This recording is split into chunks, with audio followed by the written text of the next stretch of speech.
संयुक्तं नित्यं ध्यायन्ति योगिनः कामदं मोक्षदं चैव ओंकाराय नमो नमः। परमेष्टि नमस्कारं सारं नवपदात्मकम् आत्मरक्षाकरं वज्र पंजराहं स्मराम्यहम्। अरिहन्तु महदेवो यावज्जीवं सुषाहुणो गुरुणो जिनपन्नतं तत्तं यशमुत्तं मयि गह्यम्। अज्ञानतिमिरान्धानां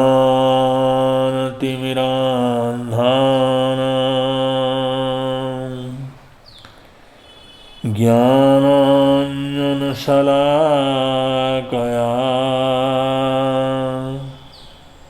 चक्षुरुन्मीलितं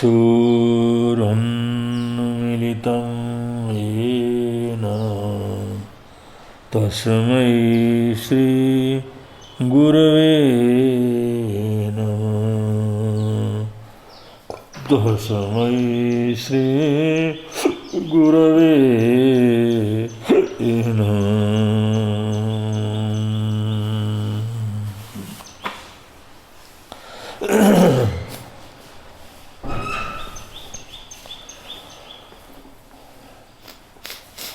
मूल सूत्र में दशय वैकालिक शास्त्र के चतुर्थ अध्याय के प्रारंभिक गाथाओं में, प्रारंभिक उद्बोधनों के 6 गाथाओं में शास्त्रकारों ने एक शब्द का प्रयोग किया है, अजयम चिट्ठमाणोय, अजयम चरमाणोय, अजयम आसमाणोय, अजयम शयमाणोय। ये सभी हमारे दैनंदिन क्रियाओं के साथ जीवन के अंदर जो होने वाले आवश्यक कार्य हैं, आवश्यक क्रियाएं हैं, जो हमारे जीवन के साथ साथ प्रारंभ हो जाते हैं। जन्म से मृत्यु तक जो निरंतर जो क्रियाएं होती रहती हैं, जैसे चलना है, उठना है, बैठना है, सोना है, खाना है, पीना है, बोलना है, ये सभी ऐसी क्रियाएं हैं, ये जन्म के साथ साथ प्रारंभ होते हैं और जन्म के आखिरी क्षणों तक, मृत्यु के समय तक ये सभी क्रियाकलाप चलते ही रहते हैं। ये क्रियाकलाप कभी बंद नहीं होते। उन दैनंदिन क्रियाकलापों की तरफ इंगित करते हुए उनके साथ अजयम शब्द को जोड़ करके शास्त्रकार एक विशेष प्रकार का संकेत, विशेष प्रकार का बोध और विशेष प्रकार का प्रकाश हमारे को प्रदान कर रहे हैं कि अज्ञान के साथ, नासमझी के साथ, अयतना के साथ जो भी हम क्रियाएं करते हैं, चाहे कुछ भी क्रियाएं हों, उन सभी क्रियाओं को शास्त्रकार पापमय क्रियाएं मानते हैं कि तुम्हारी सभी क्रियाएं पापमय क्रियाएं हैं। चाहे छोटे हों, चाहे बड़े हों, चाहे जान करके करते हों, चाहे अनजानपने में करते हों, चाहे हम प्रयत्न से करते हों, चाहे अप्रयत्न से करते हों, स्वाभाविक रूप से होते हों या आदत के साथ होते हों, उसमें साथ अजय, उसके साथ अगर जो अविवेक जुड़ा हुआ है, अविवेक जुड़ने के कारण, अज्ञान जुड़ने के कारण से वो सभी क्रियाएं पाप कर्म के कारण होते हैं,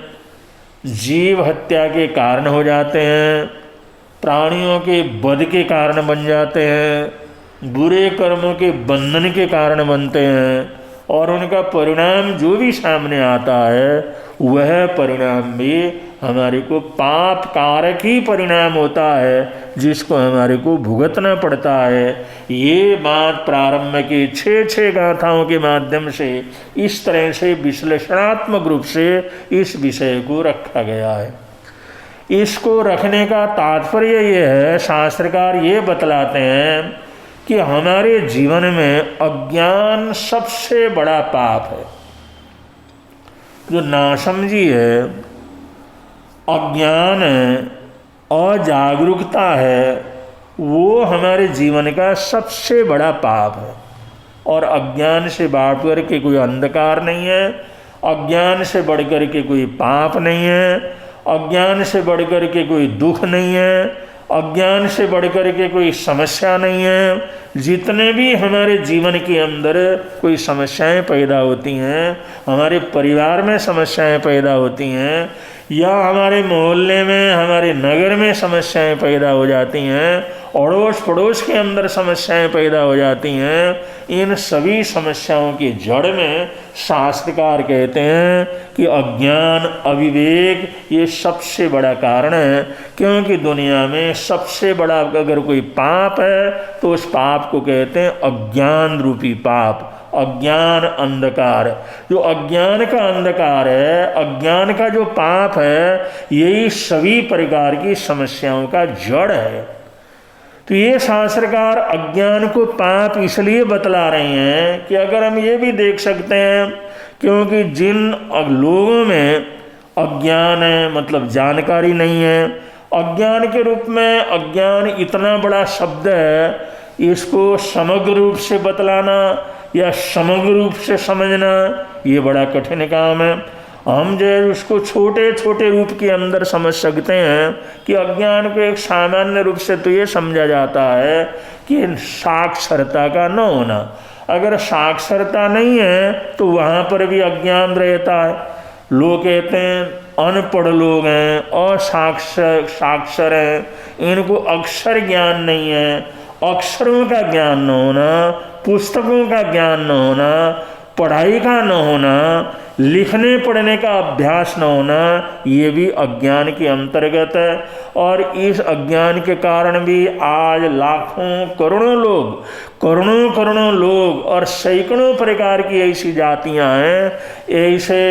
कबीले हैं, ऐसे समाज के अलग अलग हिस्से हैं जो अनेक प्रकार की मुसीबतों में, अनेक प्रकार की तकलीफ़ों में, अनेक प्रकार की परेशानियों के अंदर जीते हैं, क्योंकि वो साक्षर नहीं है, वो अनपढ़ हैं, उनको कोई किसी प्रकार का ज्ञान पढ़ने लिखने का नहीं है। तो पढ़ने लिखने का ज्ञान न होना ये भी जीवन की एक बहुत बड़ी विडंबना होती है। इसलिए भारतीय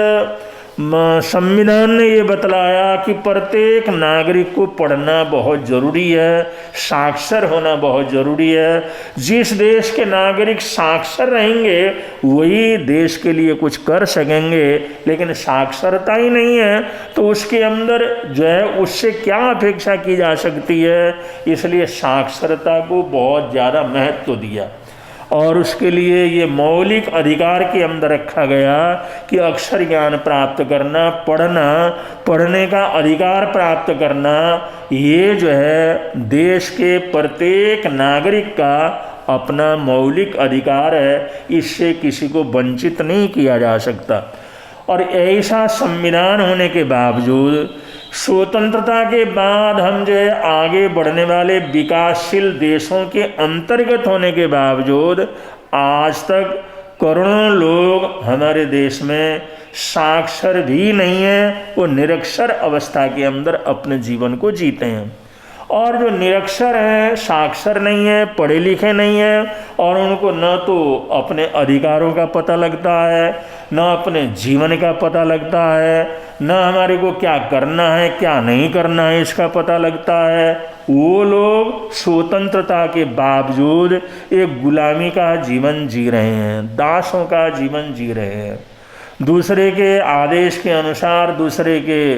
अनुग्रह के अनुसार उनका जीवन चल रहा है। ऐसे करोड़ों करोड़ों लोग हमारे देश में अब भी जो है असाक्षर है, निरक्षर है, जिनको किसी प्रकार का साक्षर ज्ञान नहीं है। वो न होने के कारण वो पारिवारिक रूप से या जीवन के व्यक्तिगत जीवन के रूप में या सामाजिक रूप से समाज का कोई विशेष हिस्सा नहीं बन पाए हैं, और वो लोग बेचारे जैसे आए और वैसे जीवन को व्यतीत करके चले जाते हैं। तो एक तो असाक्षर होना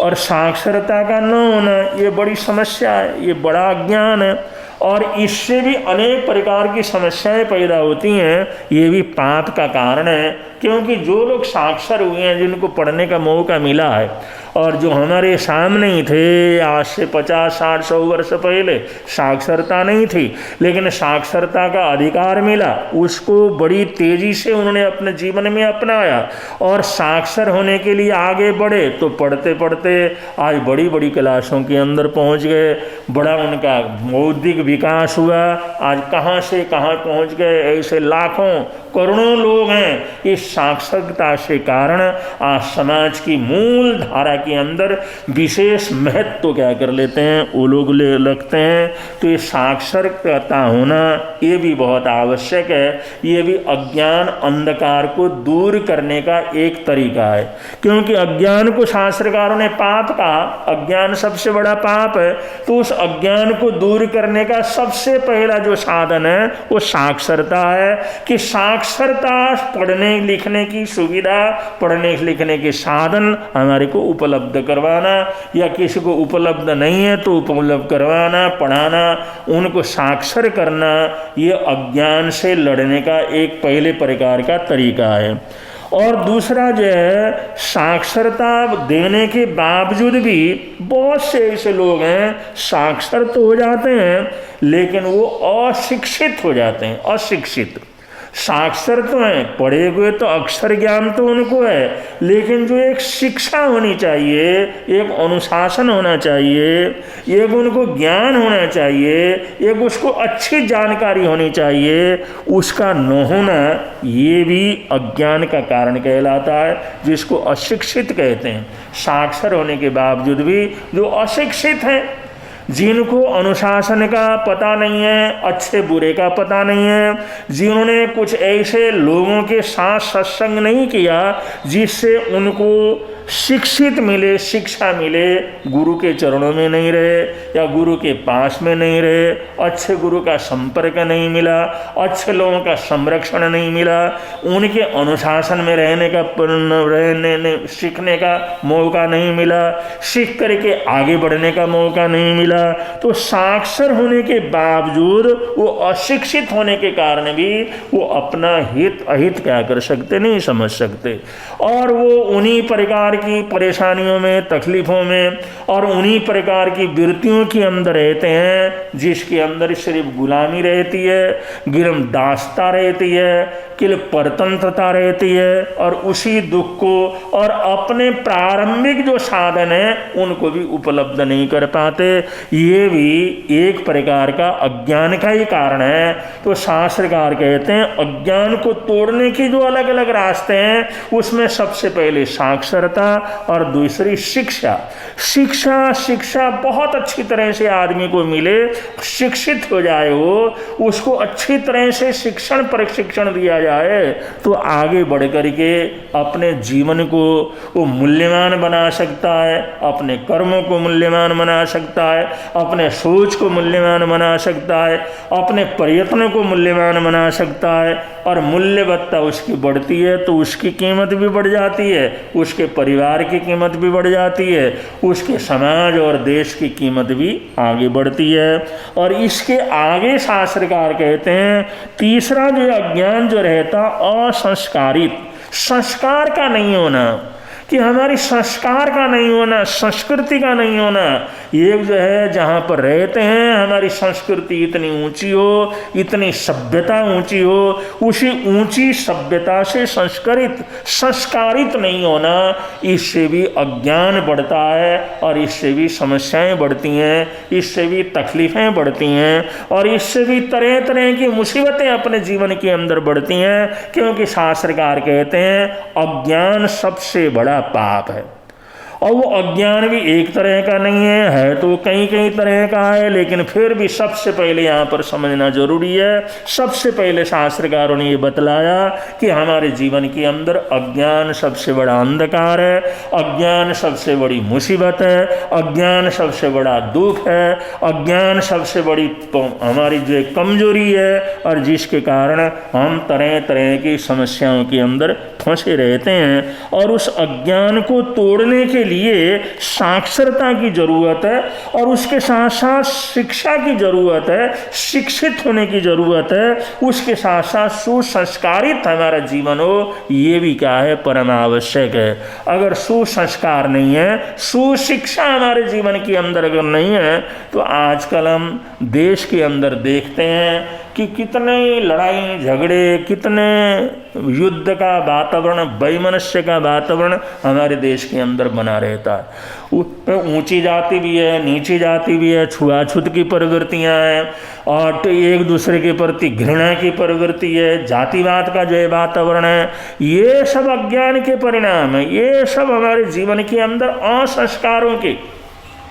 ये सब असाक्षरता और इसी तरह से अशिक्षा और इसी प्रकार से असंस्कार उनका परिणाम है कि पढ़ना लिखना होने के बावजूद भी उनके जीवन में जैसी मानवता आनी चाहिए, जैसी श्रेष्ठता आनी चाहिए, जैसा सद्भाव आना चाहिए, जैसा सहयोग का भाव आना चाहिए, वैसा नहीं आ पाता।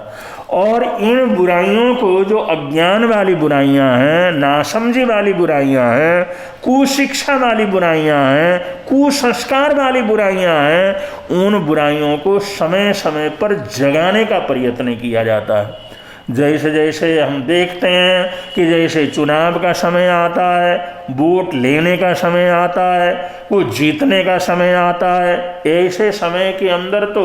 एक हमारे जीवन का उत्थान होना चाहिए, आगे बढ़ने की वृत्ति होनी चाहिए, देश की सेवा की बात होनी चाहिए, लेकिन उन सभाओं के अंदर भी जातिवाद का सबसे ज़्यादा समर्थन होता है, छुआछूत का समर्थन वहाँ पर होता है, भेदभाव का होता है, समाज को अलग अलग रूप से तोड़ने का प्रयत्न होता है। उनको अगर नहीं तोड़ते हैं तो उनको भी जबरदस्ती तोड़ करके उन्हीं जातिवाद की गंदी प्रवृत्तियों के अंदर धकेलने का प्रयत्न किया जाता है और उसके अंदर उसको करने के लिए तरह तरह के अन्याय और अपराध आगे किए जाते हैं और उन्हीं अपराधी प्रवृत्तियों को इतना ज़्यादा फैलाया जाता है जिससे सारे देश के अंदर एक वैमनस्य का वातावरण, असहनशीलता का वातावरण, द्रोह का वातावरण, वैमनस्य का वातावरण पैदा होता है और उसके लिए लोग पैसा भी लगा लेते हैं, समय भी लगाते हैं, लोगों को भी लगाते हैं, तरह तरह के उनके लालच को जगाने का प्रयत्न करते हैं और ऐसा करके पूरे देश में एक दंगे का वातावरण, एक असहिष्णुता का वातावरण, एक दूसरे के प्रति दुर्भावना का वातावरण पैदा किया जाता है। और ये अच्छे अच्छे लोग, जो पढ़े लिखे लोग हैं, समझदार माने जाने वाले लोग हैं, साक्षर लोग हैं, बड़ी बड़ी डिग्रियों के अंदर रहने वाले लोग हैं, वो लोग भी इस प्रकार का काम आए दिन करते रहते हैं। हम पत्रकारिता के माध्यम से देखते हैं, अखबारों के माध्यम से देखते हैं या किसी के भाषणों के माध्यम से हम देख सकते हैं। समाज के अंदर जब भी देखो पढ़े लिखे लोग, अनपढ़ तो ही हैं, पढ़े लिखे लोग, असाक्षर तो हैं, साक्षर लोग भी, अशिक्षित तो ही हैं, शिक्षित लोग भी इसी प्रकार के अज्ञान को ज़्यादा बढ़ावा देने का प्रयत्न करते हैं, अज्ञान को और ज़्यादा फैलाने का प्रयत्न करते हैं। अगर आदमी पढ़ा लिखा है, समझदार है, अगर उसमें सहनशीलता नहीं है, उसमें राग द्वेष की कमी नहीं है, उसमें ये बुराइयों की कमी नहीं है, तो अच्छे से अच्छा हो जाएगा। लेकिन ऐसे अच्छे पढ़े लिखे अनदेखे लोगों के अंदर भी एक विद्वेष पैदा करने का प्रयत्न किया जाता है, राग द्वेष पैदा करने का प्रयत्न किया जाता है। अपने पराये की भावना को बहुत ज़्यादा महत्व दिया जाता है, जिससे आपस के अंदर रंजिश, आपस के अंदर लड़ाई झगड़े, आपस के अंदर तू में और आपस के अंदर इतना लड़ाई झगड़ा कि वो आगे खून खराबे तक का वातावरण बन जाता है। और ऐसे ऐसे दंगे देश के अंदर होते रहते हैं, जो कि ये लोग नियोजित ढंग से ऐसे दंगे कराए जाते हैं, जिनको देख करके, सुन करके, समझने के बाद सुनने वाले की आत्मा, रूह कांप जाती है। क्योंकि उन दंगों के कारण से जो लोग बिल्कुल निर्दोष हैं, जिनका कोई किसी प्रकार का अपराध नहीं है, जो कभी जिंदगी के अंदर अपराध करते भी नहीं है, किए भी नहीं है, जिनको अपराधी प्रवृत्ति नहीं है, ऐसे सर्वथा निर्दोष लोग हजारों की संख्या में, लाखों की संख्या में वो बर्बाद हो जाते हैं। उनकी धन जन संपत्ति नष्ट हो जाती है, उनके मकान नष्ट हो जाते हैं, उनका व्यापार नष्ट हो जाता है, उनका काम धंधा नष्ट हो जाता है। ये जो है, ये सारे कुछ लोग जो अपना अज्ञान है, उस अज्ञान को इतना जो है बढ़ावा देते हैं और इसी को बढ़ाने के लिए आगे इस प्रकार की दुष्प्रवृत्तियां पैदा करते हैं, जिससे तरह तरह की समस्याएं, तरह तरह की तकलीफ, और जिस समाज के अंदर निर्दोष लोगों को हजारों की तादाद के अंदर सिर्फ जाति के नाम पर मारा जाए, सिर्फ कौम के नाम पर मारा जाए, सिर्फ मोहल्ले के नाम पर उनकी हत्या हो, सिर्फ देश के नाम पर हत्या हो, कि भाषा के नाम पर हत्या हो, किसी जाति विशेष के नाम पर उनकी हत्या हो, तो इससे बढ़कर के और बड़ा नरक और क्या हो सकता है? इससे बढ़कर के और बड़ी त्रासदी क्या हो सकती है? और इससे बढ़कर के और अस्वतंत्रता क्या हो सकती है? और इससे बढ़कर के और गुलामी क्या हो सकती है? जो गुलामी के समय अन्याय अत्याचार होता था, वो भी आज हम स्वतंत्र भारत के अंदर उसी गुलामी के दर्द को, गुलामी के जहर को, गुलामी की परेशानी को झेलने के लिए तैयार हो जाते हैं। ये सब अज्ञान का परिणाम है, ये सब अज्ञान को ही बढ़ावा देने का परिणाम है। इसलिए शास्त्रकार यहाँ पर कहते हैं, अज्ञान पूर्वक, विद्वेष पूर्वक और जो इस प्रकार की दुर्भावना पूर्वक जितने भी कार्य संपन्न किए जाते हैं, वो सब पाप कर्मों के बंधन के कारण है। वो सब जीवों के लिए, प्राणियों के लिए, मनुष्यों के लिए उनकी हत्या का कारण बन जाते हैं, उनकी मौत का कारण बन जाते हैं। उससे तरह तरह के दुर्भावना पूर्वक अनेक कर्मों का बंधन अपने जीवन के अंदर होता है। और इन कर्म बंधनों के कारण से इसका परिणाम इस भव में या परभव के अंदर कभी भी जब भी मौका मिलता है तो कर्म उदय के अंदर आते हैं, तो उन कर्मों का भुगतान इंसान को करना पड़ता है। ये सब अज्ञान का परिणाम होता है, अज्ञान का एक स्वरूप होता है, अज्ञान का एक रूप है। इसलिए शास्त्रकारों ने यहाँ पर प्रारंभिक जो है गाथाओं के अंदर ये बतलाया कि जो है अविवेक के साथ चलना, अविवेक के साथ बोलना चालना, अविवेक के साथ उठना बैठना या अविवेक के साथ जो है खाना पीना, ये भी हमारे दिन भर के जो रोजमर्रा के कार्य हैं, जिसके अंदर अगर हमारा अज्ञान है, नासमझी है, उसके अंदर समझ नहीं है, उसके अंदर सद्भावना नहीं है, उसके अंदर प्रेम नहीं है, उसके अंदर समझदारी नहीं है, तो ये सारे काम हमारे अज्ञान के काम होते हैं। और इन अज्ञानों के कारण अंधकार बढ़ता है, पाप बढ़ता है, और इन पापों के कारण ये संसार दिन दुनी रात चौगुनी इस दुनिया के अंदर बढ़ता चला जाता है। तो इस प्रकार ये जो अज्ञान के दुष्परिणाम किस तरह से होते हैं, ये सब हम रोजमर्रे के जीवन के अंदर रोज जो है दुनिया के अंदर देख रहे हैं। तो शास्त्रकार कितना जो है उपकार करते हुए, परोपकार करते हुए हमारे को ये बतला रही हैं कि अगर अज्ञान हमारे जीवन के अंदर है, अच्छी जानकारी नहीं है, अच्छा सोच नहीं है,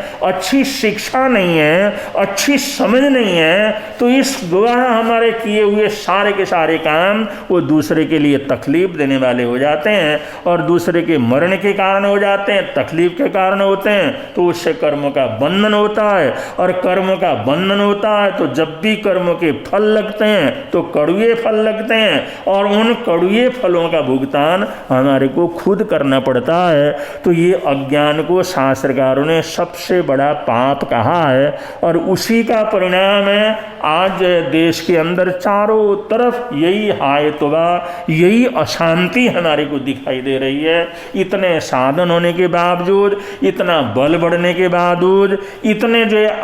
जो स्कूल आदि इंस्टीट्यूट बनने के बावजूद, इतनी शिक्षा दीक्षा के सब काम होने के बावजूद भी रोज कितनी असहनशीलता, कितना जातिवाद, कितना भेदभाव, कितना अन्याय अत्याचार, कितना एक दूसरे के ऊपर दोषारोपण, एक दूसरे के ऊपर गाली गलौच और एक दूसरे के ऊपर दुर्भावना की वर्षा दिन भर होती रहती है। ये सब अज्ञान का परिणाम है। ये हमारे ज्ञान का कोई परिणाम नहीं है, ये कोई समझदारी नहीं है, ये जो ज्ञान नहीं है, ये कोई स्वीकार्य चीज नहीं है, ये कोई अच्छी चीज नहीं है। जो आज के पढ़े लिखे से पढ़े लिखे लोग भी अगर इस प्रकार का आचरण करते हैं तो ये भी वास्तव के अंदर अज्ञान का ही आचरण है और ये अज्ञान का आचरण उनको कभी जो है उस दुख से सुरक्षित करने वाला नहीं है, उनको जो है दुख से बचाने वाला नहीं है और उससे तो दुख ही पैदा होगा, तकलीफ ही पैदा होगी।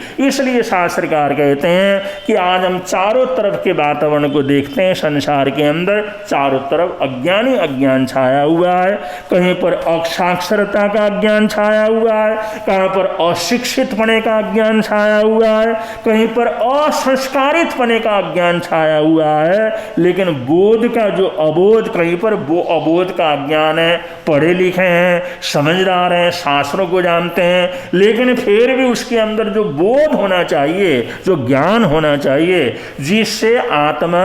श्रेष्ठ का की तरह आत्मा संत की रूप में प्रवृत्ति हो जाती है, वो अबोध का जो अज्ञान है, कहीं अबोध के कारण तरह तरह के पाप हो रहे हैं, कहीं असंस्कारिता के कारण पाप हो रहे हैं, कहीं अशिक्षित होने के कारण पाप हो रहे हैं और कहीं पर असाक्षरता होने के कारण पाप हो रहे हैं। ये सब अलग अलग पाप हैं और अलग अलग स्थिति के अंदर होने वाले हैं, लेकिन इन सब के अंदर अज्ञान है और अज्ञान सबसे बड़ा पाप है। और जब तक ये अज्ञान नहीं टूटता तब तक हम दुनिया के अंदर शांति के साथ कभी क्या कर सकते, रह नहीं सकते। और ये सारी स्थिति को देखते हुए, सारे वातावरण को हम जब देखते हैं, सारे वातावरण के ऊपर विचार करते हैं, तो ऐसा लगता है ज्ञान केवल हम अपने बलबूते पर अपने जीवन को उस ज्ञान के रोशनी से रोशनार कर सकते हैं, अपने जीवन को जो वो रोशनी पैदा कर सकते हैं। अगर हम चाहें हर व्यक्ति के अंदर वो रोशनी पैदा हो, ऐसा बड़ा मुश्किल का काम है। इसलिए शास्त्रकार कहते हैं, भगवान महावीर स्वामी का ये संदेश या आगम का प्रकाश हमारे को कहता है, सबसे पहले तुम अपने आप को संवारने का प्रयत्न करो, अपने अज्ञान को देखने का प्रयत्न करो, अपने अशिक्षित पने को देखने का प्रयत्न करो, अपनी असंस्कारित प्रवृत्तियों को देखने का प्रयत्न करो और तुम अपने अबोध के कारण से कितना दुख दर्द प्राप्त कर रहे हो, अपने अबोध को तोड़ने का प्रयत्न करो। घूम फिर करके हमारे को अपने ऊपर ही आकर के अपने ऊपर ही शोध खोज करने का और अपने ऊपर ही साधना करने की प्रेरणा शास्त्रकार देते हैं। अगर ऐसा कर सके, हम अपने आप को अच्छे से अच्छा बना सके और अज्ञान के अंधकार से अपने आप को निकाल सके, तो हो सकता है हमारे जीवन की जो ज्योति है और लोगों को भी वो प्रकाश प्रदान कर सके और उनको भी अज्ञान से बचने का मार्ग दे सके। तो इस प्रकार ये जो है बोध, ये प्रकाश, ये ज्ञान शास्त्रकार इस सूत्र के प्रारंभ के अंदर ही जो है यहाँ पर देते हैं, तो उसी को यहाँ पर प्रारंभ किया गया है। जैसे जैसे प्रसंग आएगा सामने रखने का प्रयत्न करेंगे। ये आगम की वाणी, ये अरहत भगवंतों के द्वारा आया हुआ प्रकाश, ये जितना जितना इसके अंदर हम रहेंगे उतना उतना सुख शांति आनंद मंगल का वातावरण रहेगा। इन्हीं मंगल कामनाएं सद्भावनाओं के साथ अपने वक्तव्य को विराम दे रहे हैं। बोलिए भगवान महावीर स्वामी की जय।